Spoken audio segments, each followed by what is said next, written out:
Hi, my name's Kariwaltz. Thanks for joining me today. Today I'm going to be looking at a new product that will be on the market in January, and it is for watercolor artists. It is going to be something that I think everyone will enjoy. You can tell I'm already excited about it when the owner of Multimedia Artboard called me and asked me if I would evaluate a product that combined a surface that would be a sturdy surface like Multimedia Artboard and Arch's 140-pound watercolor paper. I thought, ooh, yes, I want to evaluate that because I love your Multimedia Artboard and I love Arch's 140-pound paper. I do like their 300-pound, but it's a lot more expensive. And 140-pound is what I normally work on.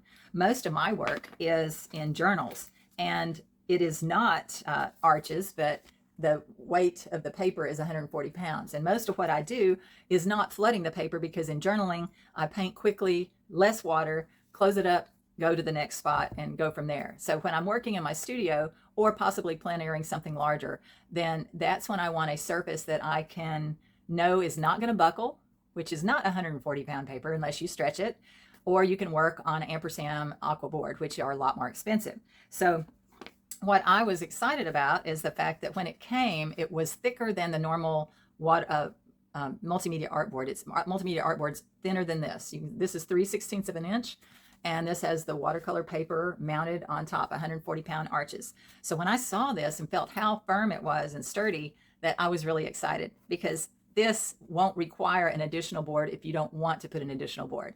However, when I paint with any panel, most of the time, whether I'm doing oil, pastel, or watercolor, when it's a panel, I like to put that panel on another panel. And I use a panel usually that still has its cover on it. This is an inexpensive cotton canvas panel. And when I paint, I tape the board to in a way that I have the full surface of the board available. It's called a hinge method. But this hinge method allows me to paint and use the entire surface, which I want to do most of the time when I'm working with oil or pastel. And the fact that it's already sturdy, then it will be ready to pop in a frame. So I wanted to, he asked me to be brutally honest. He asked me to treat this as anything, as I would if I was using any of my other watercolor products. And so that's what I went about doing because I want to be honest with the evaluation. And my first concern was that that it would be too thin, and they took care of that by putting it on this board. It looks like a gator board. That's what it looks like, but it's called Centra. It's actually stronger than a gator board. It doesn't have a center core. It's all solid because it is not easy to cut. I wanted to be able to cut it. That was one of the things that I wanted to test because I can't cut an aqua board. It's too hard. I took my lovely utility knife on a self-healing mat, lined it up with a T-square, and scored the board 3 or 4 times, multiple times. It was hard getting through. And at first I thought, man, I don't have a sharp blade. But Tom assured me later as I talked to him that your blade was probably sharp. The product is very hard. So it would be a little time consuming to cut it up. And I only cut up one of the pieces. But after I scored it several times, I leaned it over my counter and bent where the score was. It would not break. So I had to come to the other side and cut it that way. But I didn't even have to sand it once I cut it off. So very happy the fact that I can make it smaller if I want to. This piece was the little scrap that was left. It's 1 by 5 inches, and I soaked it under the faucet and let it sit overnight. Well, I put some paint on it and left a stencil on it and just let it soak overnight just to see what it would do. Peeled off the stencil and then played with it a little bit and had a little fun, kind of like some kind of amoeba or cell of some sort, who knows. But so far so good. So I wanted to test the product where I could paint all the way to the edge. This was the first one that I did, the turtle, and I flooded the paper. It was wet on wet to begin with, added paint, put saran wrap here, let it sit overnight, pulled the saran wrap off, did another layer of that to make it darker, 3 or 4, maybe 5 layers in all, not all of saran wrap, but of paint, and then included the turtle. So far I have had no issues with the glue releasing. Even in the cutting, I wasn't sure if I cut it apart, if the glue would be as secure on the inside as it was on the outside. And I've had no trouble whatsoever. Another thing I wanted to test, well, if I didn't want to mount it on a board like this and have it to hold, what if I just wanted to paint it straight the way it was? Then I'd probably want to tape around the edges so that as I handled it, I wouldn't be messing up the painting. So this, I measured a 1/2 inch around, and I just used painter's tape. I was happy with how this turned out. Several layers of wet paint. But when I pulled the tape off, I wasn't trying to be very careful. Just wanted to rip it off and see. Also wanted to check and see how it would pull off from the back. No trouble whatsoever, came right off. And then I could erase where I made the marks for the to keep my 1/2 inch. So even if you don't mount it and you hold it while you paint, that is sturdy. I can hold it, paint, or put it in an easel and paint. But if I put it in an easel, I would definitely put the border around it so that as you handle or as the top of your easel holds it and grips it, it doesn't leave dirty marks. The last one I did that I finished was one that I just made up. I wasn't looking at any kind of reference. I was just playing with the paint to see what it would do. It ended up being a mixed media. I added a type of gel crayon on the end and just added a little more line to it, and just had fun with it. Used a salt resist on the bottom, or throughout actually at the beginning, and that was the first layer, and let it sit overnight. Again, testing the edges to see. I even kind of pushed on it like this, as though, well, can I get it to come up? No. So that's a good thing. I've started a couple other paintings that are in process, but they are so not worthy of even showing you right now that I'm just going to put them to the side. The only negative that I found that I told them about was the watermark of the arches paper was on one of the panels that I had, and when I cut it down, it was actually right here. I could feel it, and when it was wet, I could really see it. I'll include a picture of it to show you what it looked like when it was wet. But when it was dry, it really kind of disappeared.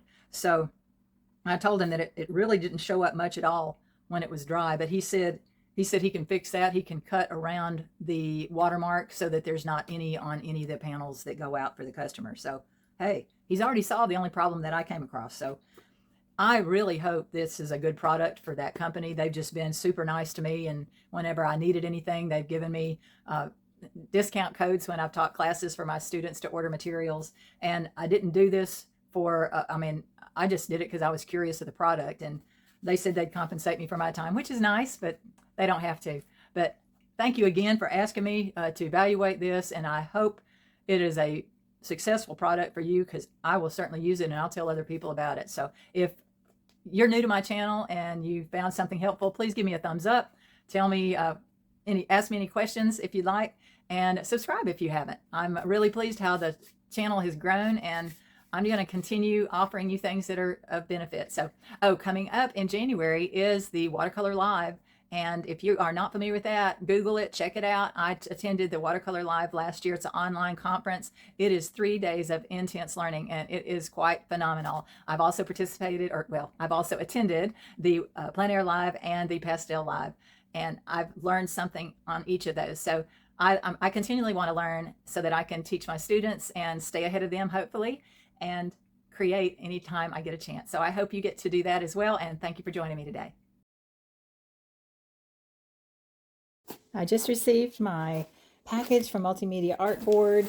I've used a pair of scissors to carefully cut the tape. I just want you to see how they package things with care. Doesn't that make a good first impression? It's not going to slide. It's not going to get the corners banged up, because it is securely fastened to the box. Every package I receive from them is like that. So I have the privilege of trying out a new product, and they want me to be brutally honest with the evaluation. Okay, I think I'm going to get a different tool to carefully open this. Okay, I love my little trusty blade. It's very, very sharp, but I don't have to press hard.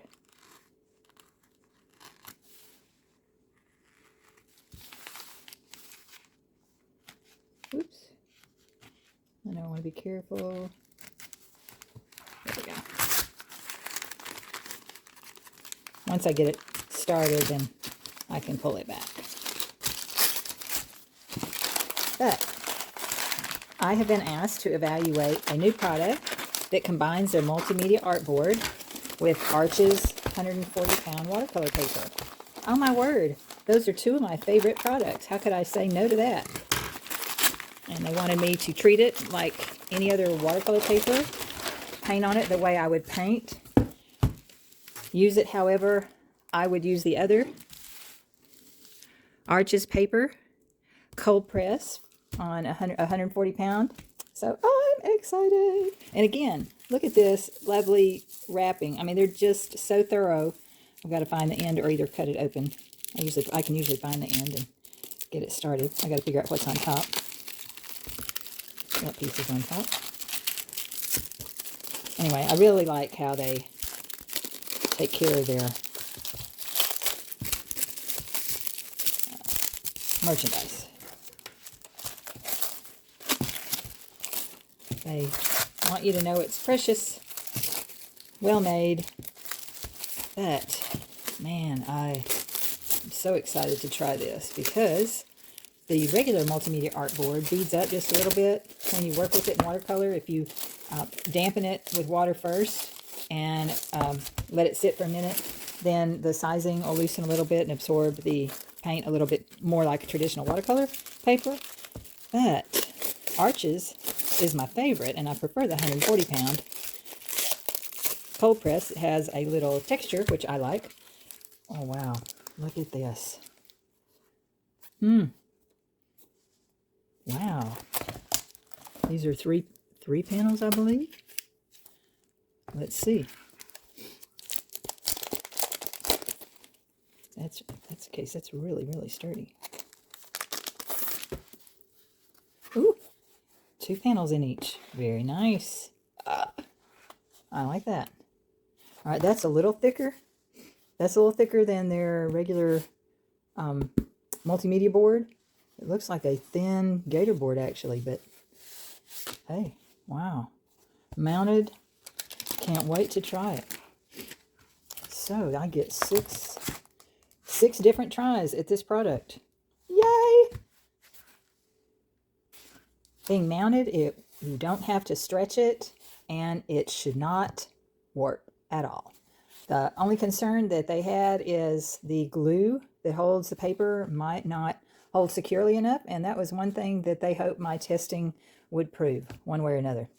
And if it doesn't hold, then just taping it down as you work would probably take care of that. But I'm going to try both ways because sometimes I paint all the way to the edge, and sometimes I tape it down. I just don't like to go to the trouble of stretching the paper. That's a pain. But we shall see.